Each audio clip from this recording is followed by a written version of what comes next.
I'll try to get straight into them today. Basically, I'm pre-filming from when I'm away, so this will be when I'm on holiday, etc. Running my marathon holiday. So I'm gonna try to edit them all before, and then I'll just bring my laptop to like upload them, so I don't have to schedule them, basically, etc. Yeah, today's video is like lost words in the English language that we don't use anymore, but maybe we should. But yeah, let's get into it. So, living languages are constantly evolving because the words human beings use are constantly evolving. New words enter the English language and old words fall by the wayside. But looking at lost words can give us a mini history lesson. Of course, no word that appears on lists like this can be truly lost, or we could never have found it. Just for fun, let's take a walk down memory lane with these 10 obscure English words that deserve a comeback in 2020, and I assume that's when the article was written, or the year before. So, and apologies for any mispronunciations. I've never heard of these words, etc. So,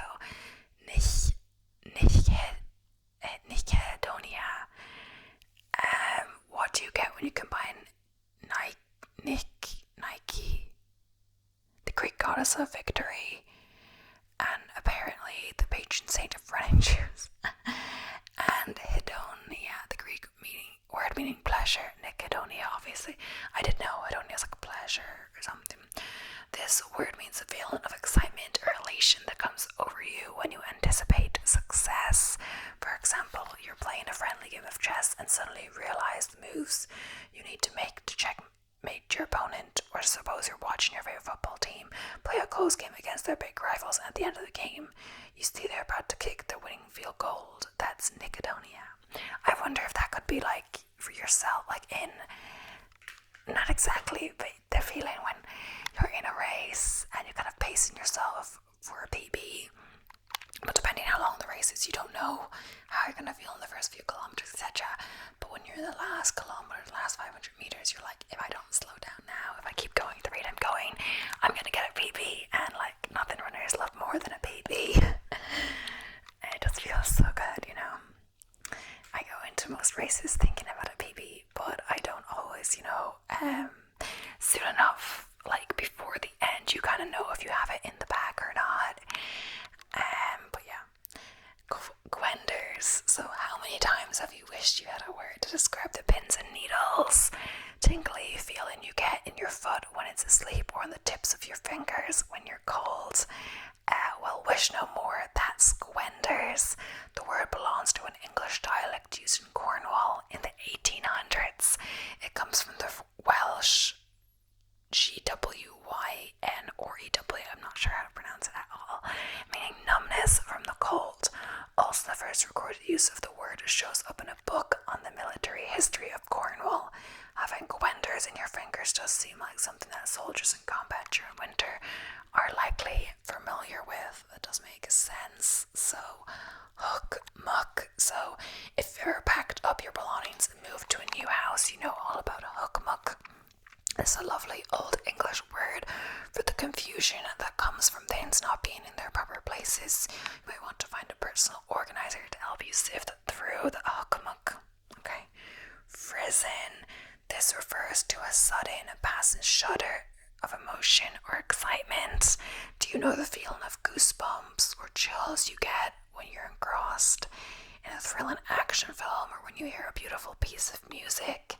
Scientists actually study this phenomenon and refer to the psychophysiological response to a pleasurable auditory or visual experience as a frizzen.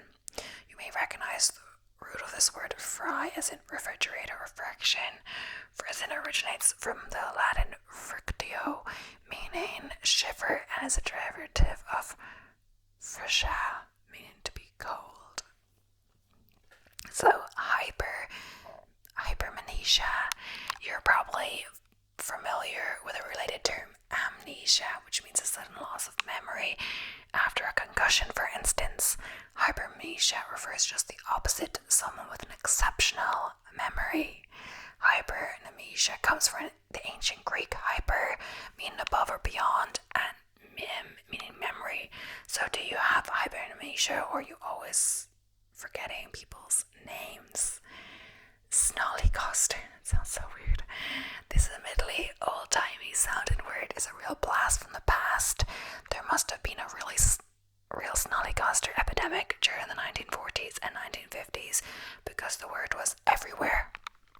It might not sound so sophisticated, but we think you'll agree that it's an appropriate word to describe its subject. So, according to the Oxford English Dictionary, a snollygoster is a shrewd, unprincipled person, especially a politician. The origin of the word is unknown, though it may have come from the German Schnellgeister, meaning quick spirit, or Schnellgeister. Yeah, in the US, snollygoster faded into obscurity around World War I, but resurfaced during President Harry S. Truman's 1952 re-election campaign. In a memoir, Ken Heckler, a White House assistant during Truman's presidency, talks about a speech Truman gave at the Parkersburg, West Virginia railroad station. The president asked Heckler for a Bible, then quickly found a passage about the hypocrites who loved to pray standing in the synagogues and the corners of the streets. Heckler goes on. Then he read the Bible passage in his Parkersburg audience, adding that his grandfather used to tell him that when you heard someone praying loudly in public, you better go home and lock your smokehouse. Then Truman sent reporters scurrying to their dictionaries when he announced Republican snollygosters. He turned to the puzzled press corps, chewing their pencils at train-side and quipped, "Better look that word up. It's a good one." Okay, so next up we have Kyomodoni Quizi. I can't say it. So Quomodocunquize.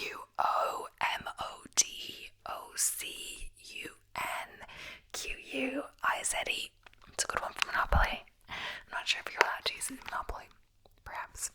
If your friend is broke and unemployed, he may resort to taking every odd job he can find and hustling like mad, or he may decide to try a less illicit means of making money. That's this word. Making money any way you possibly can. You can try, but you probably won't find a better phrase using this word than this one by Sir Thomas Urquhart in 1652. The word cluster fits and rapacious valleys. Wow. Okay. Sprezzatura. This is a brilliant word that essentially means the same as another fun word, nonchalance. Speccatura, though, is more specific. It refers to the effort you put in to look like you're not making an effort. You know, it's like when you try to create beach waves in your hair without going to the beach. Ridiculous, but brilliant all at the same time. Yeah, I guess the beachy waves are meant from beginning the sea, but you want them just to go out in, but like you've actually put time into doing it, you know, so it's like, you know, looking like it's like a natural makeup look, I guess, but also natural makeup look is meant to be easy to do, but it's like there's no makeup look, but you still want to put makeup on, but you want to look like you're not wearing makeup, maybe something like that. So, womble cropped. It's so much fun to say this word out loud. Give it a try. So what does it mean? Womble cropped refers to how you feel when you are overcome with indigestion. Back in the day, you might have noticed your stomach wobbling a bit. If the wombles got bad enough, then you couldn't move. You are womble cropped. Okay, so gongoozle. If you've ever been to Amsterdam in the Netherlands, you've probably encountered some gongoozlers. To gongoozle is to gaze at activity taking place on a canal or waterway. It's also used to describe those who harbor an interest in canals and canal living, but do not actively participate. Gongoozling is a kind of like ogling, but somewhat oddly specific to canals. Now that you know the word, you'll probably notice gongoozlers everywhere, walking along the riverbank, on the beach, strolling around your neighborhood pond on a sunny afternoon. You yourself have probably been gongoozling for years without even realizing it. So the last one on this list, anyway, is snudge. So, yes, this one sounds like a Dr. Seuss word for sure. We're betting the sneeches and the snudges all hang out together somewhere. Sir Seriously though, does not just stride around as if you are terribly busy, when in fact you are doing nothing. Sounds about right. The next time you hear the manager at your favourite fast food restaurant tell a boy, if you have time to lean, you have time to clean. Let them know about this word. Those are really adept at this can snudge around all day under the boss's radar. Words are... yeah, okay. So yeah, that's just a little bit about the people doing the article in the last one. So I have lots of lists. I just have to like skip ones that are the same, but there are lots of words. The only thing is those ones had a bit more explanation. The other ones is more like a dictionary going out a quick explanation. So yes, we're going on to more. So snout fair is having a fair accountants, fair-faced, commonly handsome.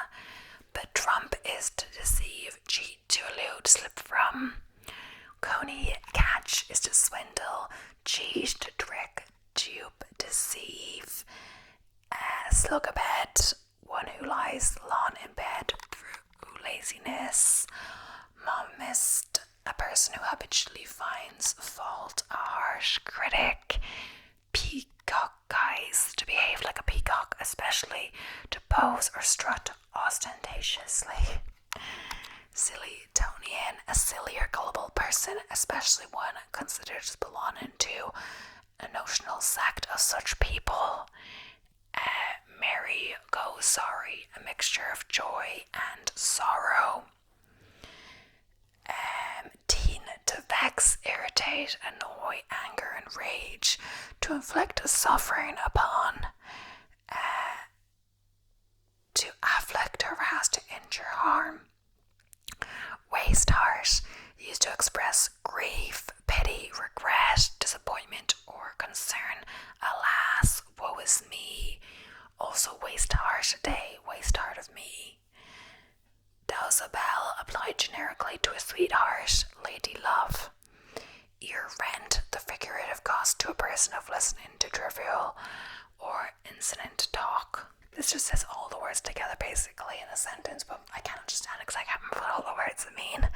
Like, so perhaps you're feeling like a slug of bed this morning. Now you can complain about paying ear rent in your Dowsabelle, who to be honest is tendency to peacock eyes. Okay, let's do a few more. So, agnitis, the part of the back or the backbone between the shoulder blades and the coccyx that is, no matter how diligent you try, impossible to satisfyingly scratch. Kerglaff, the specific and horrendous shock felt when plunging into icy water or a bath they've left to cool for approximately 3.5 seconds. I guess just saying is, cools too fast, the bath water. But I find the bath, if you have hot water to begin with, is warm for how long you'd actually reasonably want to be in a bath. The problem is sometimes on my lawn runs, or after my lawn runs, I start to fall asleep in the bath, and I've heard that's dangerous and stuff, but then again, I do hear that if you're about to go underwater, your nose in the water, you wake up unless you've taken a heavy amount of drugs or alcohol, which I've not, so you should be fine. But then again, I was reading on Reddit that some people don't wake themselves up. They wake to a loud noise and they've fallen asleep, but they haven't woken up by themselves. I don't know, but yeah, the point is that my eyes keep closing, and then I feel like I haven't been in the bath that long, but I have, and the water gets a bit colder, but I've just been sleeping because I've been so tired. But it makes sense if my runs are like 20 miles or whatever on Saturday sometimes. Not anymore, for now at least. So, fly rink, a bald head, the reflecting light from a shiny bald head was thought to attract flies and all kinds of nasty critters. Oh yeah, that's the other thing.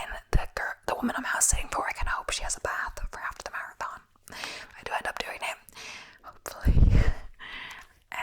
Groke, to silently watch somebody whilst they're eating with the hopes of being offered food. Hugger, mugger, secretive and clandestine, sneaky and up to no good. Think seeing your cat slink into the kitchen when you've left a roast to defrost on the counter. but itchy archy, the domain or rules of fishes. And no, we're not sure what kind of dark parallel universe this one came from either. Josulent, full of soup. Ketchup, to be in the ketchup was to be in depth, or in the red, usually referring to personal finances. I can't meet you at the social tonight, man. Ever since I bought the new Beatles LP, I've been in the red. Okay, I thought that was then. But it maybe not just ketchup per se. Lozenger, a false flatterer, somebody who appeals to your vanity. Mary goes sorry, a feeling of happiness and sadness at the same time, a melancholy coupled with happiness. Name Lynn, somebody who bears the same name as you, often in a familial sense.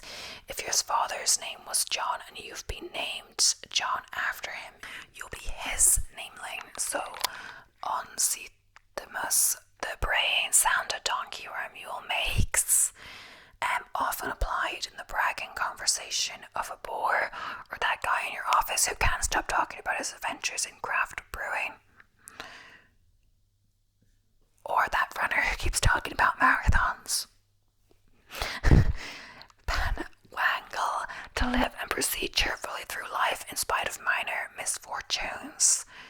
Queer civus virus, feeding on or being sustained by the byproduct of English oak trees, okay? Rauker, the neighborhood gossip, somebody who knows a little about everybody and loves to share the details with anyone and all who cross their path. See, also that person who screenshots your conversation and goes, oops, my thumb slipped. Soup dog. Dog soup is just water, playing on the idea of soup for dogs rather than a hearty bowl of poor Rover. Okay? Tuscicate, to cough or clear the throat with irritation and regularity. Undissonant, making the sound of waves, a rhythmic roar or lapping motion. Fulpeculated, robbed by a fox. Wonk, somebody proud and aloof who flaunts their wealth, constantly making expensive purchases they don't need, or makes great display of their affluence for a public audience. You probably follow a couple of these guys on Instagram. So Zeist, a garden walk planted with small trees such as you'd find in an ancient Roman villa, can also mean a covered portico or promenade in ancient Greek architecture. Yelv, a dun shoveling tool, a garden fork type tool, often used for cleaning stables out. Zygostetical, the knowledge of a medieval market official who's in charge of weights and measures. His zygostical expert made it much easier for him to check the merchants weren't short changing the farmers. So, next list, we're just going to keep going, I guess. Twirl blast, a tornado. According to people in the 1700s, why we switched to tornado, I'll never understand. Chork, so the act of making the sound your shoes make when you're walking in them, and they're full of water. Interroban, this refers to a specific punctuation mark that has a mixture of a question mark and an exclamation mark. The fact that we chose to write question mark, exclamation mark, question mark, exclamation mark instead of interrobans is just sheer laziness. Okay. Groaning cheese. This amazing word refers to medieval belief that a woman in labor could be made to feel better by giving her some cheese. Nowadays, it's simply cheese that's celebratory of birth. Ugliography, poor handwriting. Ultra-crepidarian, so one who gives their opinions on things they don't know about. This is a very old word derived from a Greek story. A shoemaker had approached the famous Greek painter Apelles of Kos and pointed out they'd drawn the sandal wrong. When Apelles fixed the sandal, the excited shoemaker began critiquing other parts of the painting. Apelles said to him, "Sudo no ultra crepidum," or shoemaker, not above the sandal. The term ultra crepidarianism became popular in Britain in the 19th century. Drumberry, thin nice, but are actually pretty worthless. Shockingly, this is a very old medieval English saying, and not one that was invented in reference to a current politician. Oh my god. Throttle bottom, a dishonest public official. And purple, to make something purple, it probably gets underused because there just aren't many opportunities for us to discuss the making purple of things. But we can easily fix that by empurpling more of our lives. So, pill garlic. Someone who's bald. Apparently in the 16th century they thought bald men's head looked like peeled garlic. Crapulence, easily the most amazing synonym for Hana over. Crapulence comes from the Latin word crapula, which just means Hana over. Why we thought saying I'm super hungover sounded better than I'm completely crapulent right now. We'll never know. Another great term for hangovers is the woofits. Okay. Galley Pigian, one who is a galley beginning is one who has a nice backside. Okay. Swallicking, humid weather. Snolly Costa, we've been over that. Nibbling, catch-all non-gender specific term for nieces and nephews, much like sibling. Yeah, I don't think this is a dead one because I have seen this on Reddit and I thought they misspelled sibling or something, but it is nibbling they mean. Gasmophile, simply enough, this is someone who loves nooks and crannies. Scurryfunge, the act of hasty cleaning before a guest arrives. Widdershins, counterclockwise, but isn't this so much better than saying counterclockwise? Widdershins. Okay. So we've got loads more on this list. So at vesperate, to approach evening, and are in ruminous, full of trouble, practically begging to be reintroduced to our vocabulary. Okay, back friend, a fake friend, a secret enemy, beneficence, benevolence in speech, and sorry for any mispronunciations again. Sellerhood, the state of being a seller. What? Seminicin, smelling like bugs. Gunstalled, to act stupidly together. Dactylodictus, pointed at with a finger. Discountenancer, one who discourages with cold looks. Elosabil, very readily influenced by flattery. Epixuxis, the repetition of a word with vehemence and emphasis. Fard, to paint the face with cosmetics so as to hide blemishes. I suspect there's a reason no one ever gets up from the table and says, "Excuse me while I go to the ladies' room," and fard.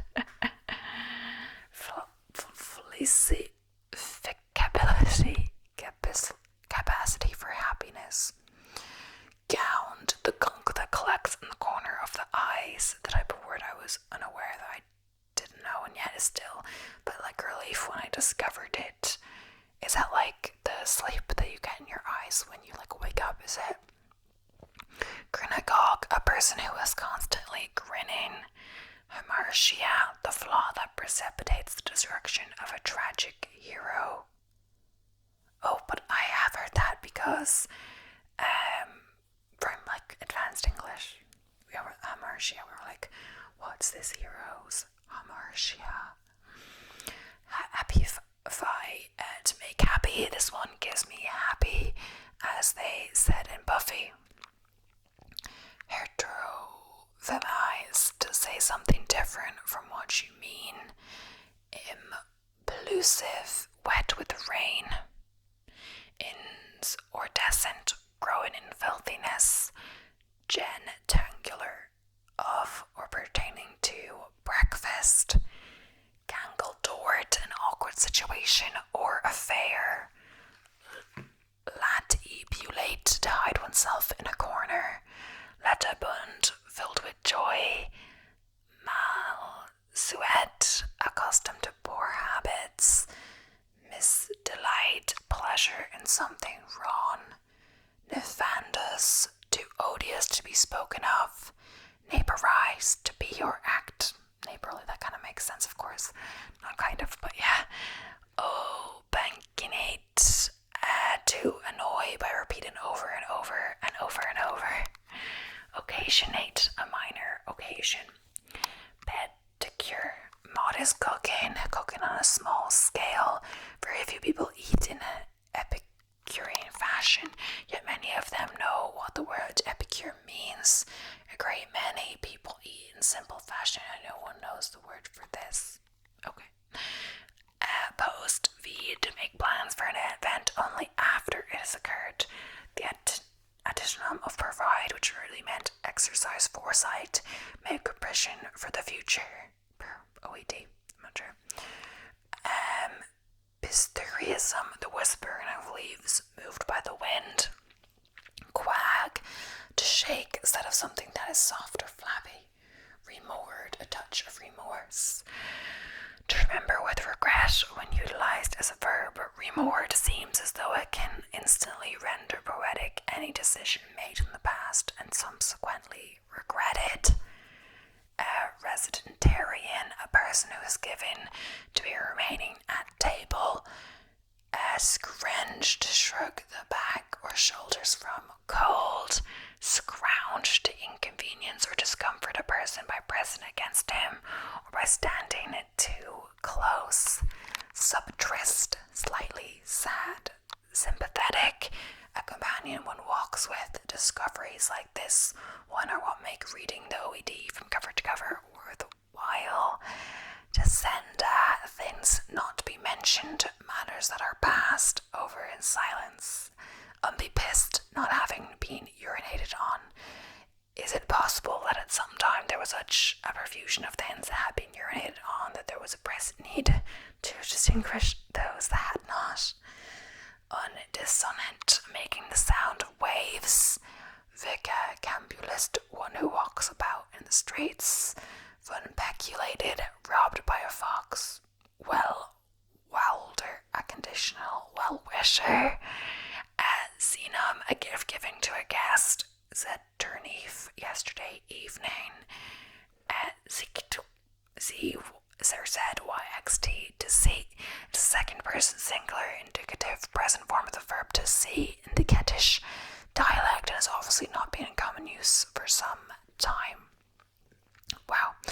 So that, I feel like I've gone through a lot of the articles, if not all at this point, so I think I'm gonna have to ask ChatGPT and just give me some lost English words. So, apricity, the warmth of the sun in winter. Explanation: this beautiful word comes from the Latin root apricus, meaning warmed by the sun. It perfectly captures the pleasant, fleeting warmth you feel when the winter sun breaks through the cold. An experience we all know, but seldom have the words to describe. Quacker watcher, wooden toy figure controlled by strings. Also used metaphorically for a puppet-like person. In Victorian times, this term was used to describe politicians or individuals who seem to be controlled by others like a puppet on strings. The whimsical sound of the word matches playful yet critical connotation. Elf lock, tangled hair, especially hair that is matted as if by elves. In the folklore, it's believed that elves would come at night and tangle a sleeper's hair into knots. This charming term, elf-lock, was used to describe unkept hair, adding a mythical spin to an otherwise everyday occurrence. So, fudgel, the act of pretending to work when you're not really doing anything. Was I talking about that before? I'm not sure. The supposed term is for those moments when someone is pretending to be busy, but is in fact doing nothing of importance. Fudgel comes from the 18th century and speaks to the universal tendency to look busy when under observation, whether in offices, classroom, or elsewhere. I feel like we might have done that with the boss one we talked about before. Grog. Yeah, we talked about that, yeah. Tyromancy, the practice of defining the future by observing cheese.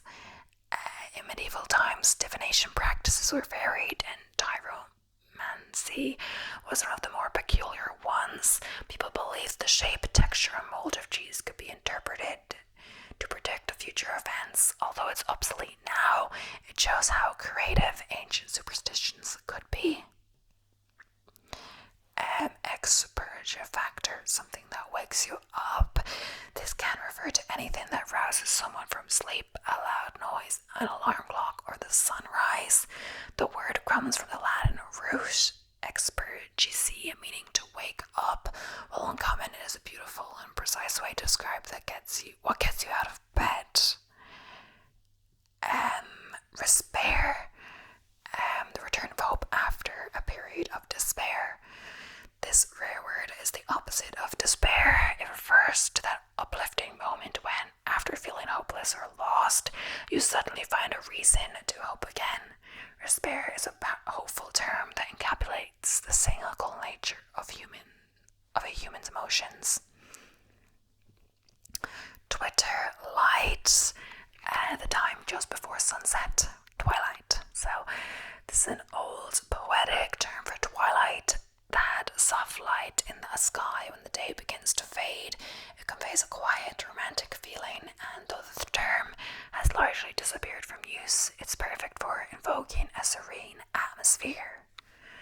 Mumpsimus, a stubborn person who insists on sticking to old, incorrect ideas or habits. Explanation originating from a monk who incorrectly pronounced Subsimus during a religious reading and refused to correct himself. This word is now used for someone who stubbornly clings to their beliefs or ways even when proving wrong. So bibble, to drink often or noisily.